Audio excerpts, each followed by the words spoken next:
Okay, so what I'm going to do is I've just opened up the Vanbot. I got into the default position, and I'm just going to hide the controllers so I can just select just the geometry. I notice there's a few hard edges on this, so I'm just going to go into Mesh Display, Soften Edge, and I've got now some history on here that I don't want. I'm going to go to File, Edit, Delete by Type, Non-Deformer History. And now I'm ready to take this over to Mari. I'm going to go Export Selection, and I can export it as an OBJ file. Remember, if the OBJ isn't on down here, there's a good chance that Windows, Settings, Preferences, Plugin Manager, where is it? Right there, is unchecked. So you got to check that on so you can get it out. Okay, it's easier to use the OBJ for this particular one. But anyway, I'm going to go File, Export Selection, and I'll take it out over here and hit Export Selection. I've already done this, so I'm going to leave that.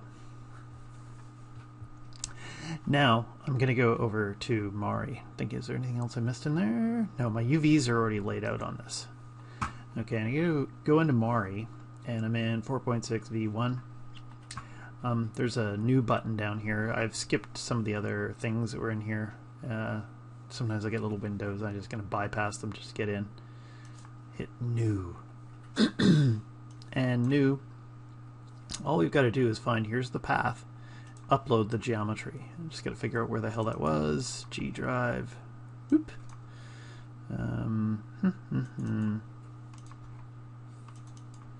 There it is, and I put that one into my scenes folder, and there's Vanbot Mari, OBJ, and open. And I just hit create new project, and vaboom.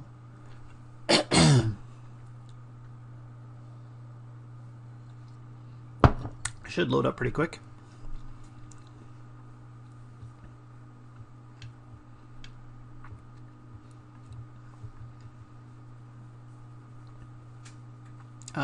Quicker than this. Come on.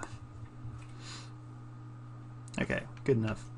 And if it's the first time I've opened up Mari, a couple of things. First thing I'm going to do is go to Edit, Preferences, and make sure that in the navigation I'm using the control type Maya, and I'll hit OK. Okay. And I'm going to put it on Ortho UV. And so there I can tumble around. Remember, the hotkey is Alt for moving around. Alt, left, middle, and right mouse button, just like Maya.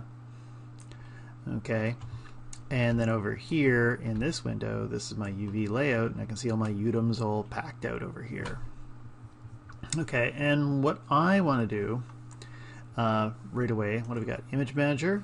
I'm just going to, there's a little tack button here. I'm going to make this so they tack onto the side so I can move them around here. Okay, great. And I'm just going to find some quick images here. I'll move this over. And so if I'm looking in here, I just want a couple of simple ones. So textures. And I'm in textures. I'm going to find some corrosion image that I like that I can use quite easily. Take that one. There we go. And while I'm here, I'm just going to find something painted, something simple. Okay, I'm going to drag that over here too. And do I like that one? Yeah, that one will be fine. It's good for demos because it's kind of flat. Okay. So I've got layers, and currently I'm using the channel I'm on base color, so I'm happy. Okay. And here you can start creating layers, and you could texture paint on things, but I'm going to try and just slap down some texture over the whole thing quickly. So if I go and I right click and I go to procedural layer, and that goes off to the side so you can't see it, so I'm going to move this over a little bit. Oh, you bastard. Freaking hell, I hate it when it does that. Okay, that's sitting there. And then layers. You crappy bastard. Okay, no. Yeah, they are. And how do I pull that off? Did I get it? Oh, thank God. I hate the auto docking feature. It drives me batty. Okay, let's try this again. So if I go over here, this one is the basic, and I go projection, triplanar. And it pops in this triplanar, and this is projecting in an image from 3 different angles. And you can have different images for each angle if you wanted to. What I'll do is just take this and drop it on the front. I'll scroll down here, take that front and drop it onto the top, and drop that onto the right. There we go. And here I'm just going to get rid of the image manager. And as I look, I can see the small images tiling over and over and over again. Now I can adjust these one at a time, or because this thing is square, I'm just going to take the world scale. And if you go down, it's going to make it smaller. If you make it bigger, I hit enter. There, that's pretty nice.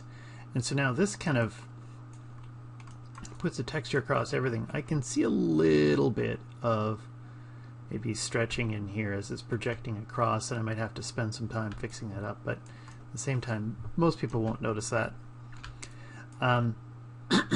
Okay, so I got that. I'm going to do this again and take this, and let's see if I can right click, procedural layer, projection, triplanar.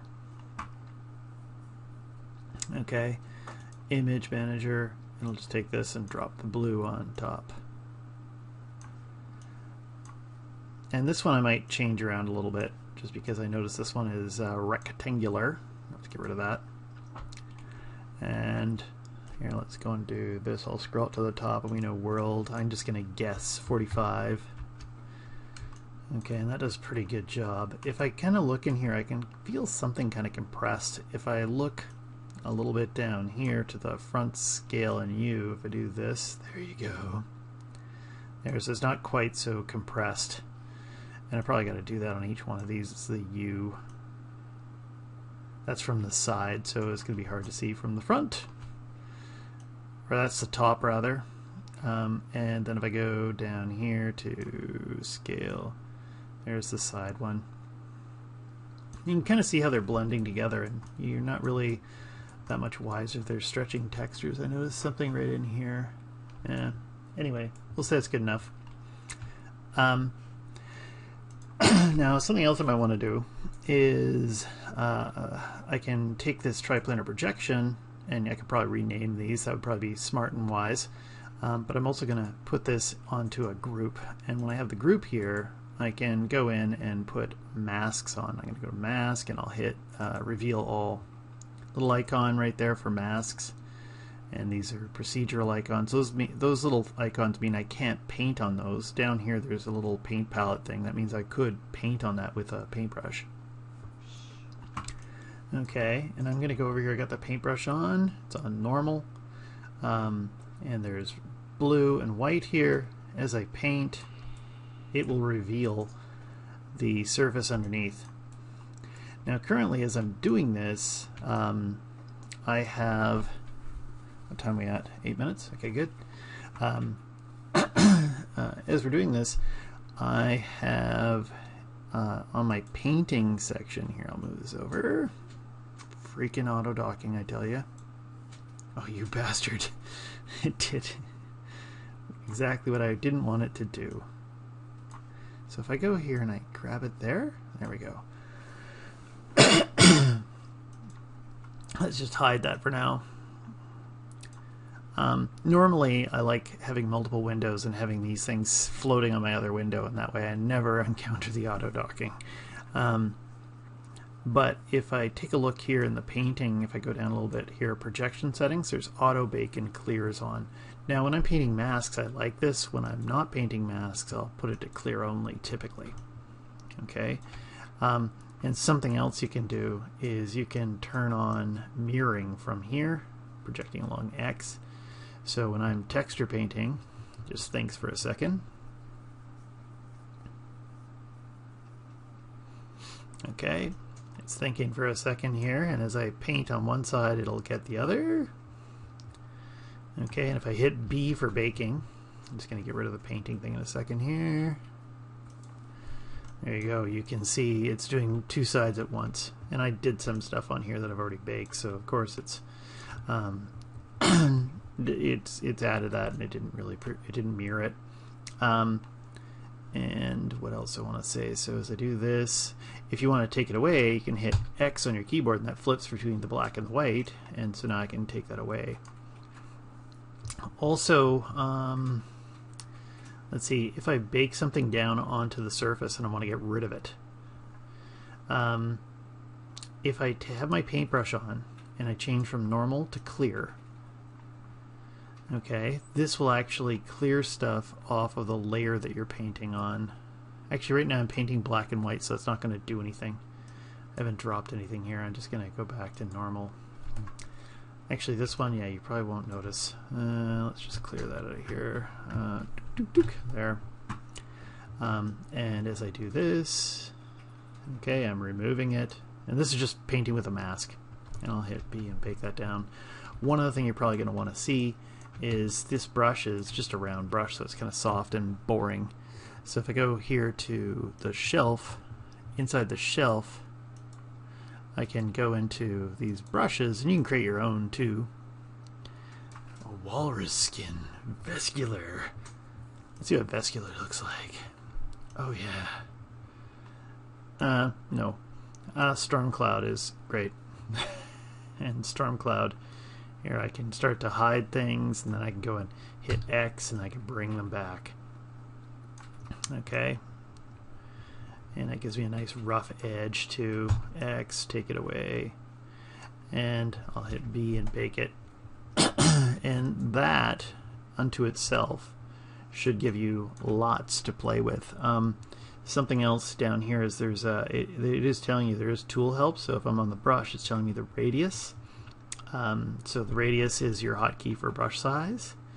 Okay, and so little shortcuts will show up down here depending upon the tool that you're using. And I think I'm going to leave it here. And oh, actually, no, I'm not. One more thing. The mesh here isn't really smooth, so when you press 3 in Maya, it's going to be smooth. I'm going to go here to Object and Subdivide. And I'll just hit Subdivision Levels 3. When it's at 3, it'll look pretty much like it does in Maya when it's smooth. Okay, and that way you can kind of see a bit more what you're painting, and you get a better feel for it. Okay, and I'm gonna spend some time kind of making this look the way I want it to look, and I'll come back in another video and I'll put on some decals, and then I'll make a bump map. Actually, what time is it? Yeah, I'll do that in another video.